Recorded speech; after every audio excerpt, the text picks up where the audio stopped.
নমস্কার প্রিয় রাজ্যবাসী। রাজ্যের সাম্প্রতিক বিধ্বংসী বন্যায় আপামর রাজ্যবাসী মারাত্মকভাবে ক্ষতিগ্রস্ত। ৩৩ জন নাগরিক প্রাণ হারিয়েছেন।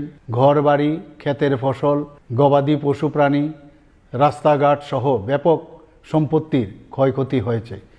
রাজ্য সরকার ক্ষয়ক্ষতি পূরণের লক্ষ্যে জোরদার প্রয়াস অব্যাহত রেখেছে।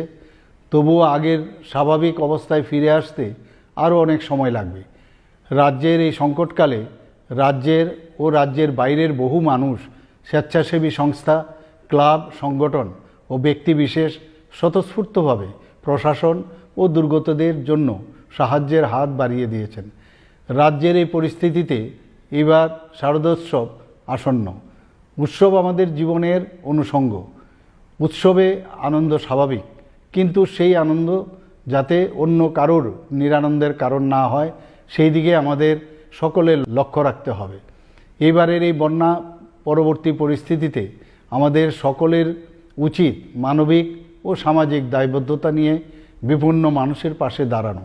তাই রাজ্যের বন্যা পরিস্থিতিকে বিবেচনা করে এই বছর পুজোর চাঁদা আদায়ের ক্ষেত্রে কোনো প্রকার জোর জবরদস্তি না করতে আমি ক্লাব, সংস্থা ও সার্বজনীন পুজো আয়োজকদের কাছে অনুরোধ জানাচ্ছি।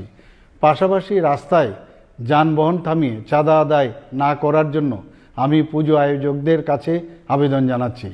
আমি আশা করব ক্লাব ও সার্বজনীন পুজো কমিটিগুলি এবারের পুজো আয়োজনের বাজেট কিছুটা কমিয়ে সেই অর্থ দিয়ে সামাজিক দায়বদ্ধতায় বিপন্ন মানুষের পাশে দাঁড়াবেন।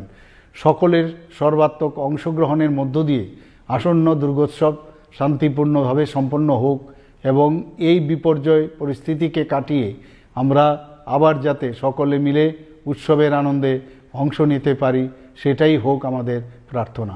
নমস্কার।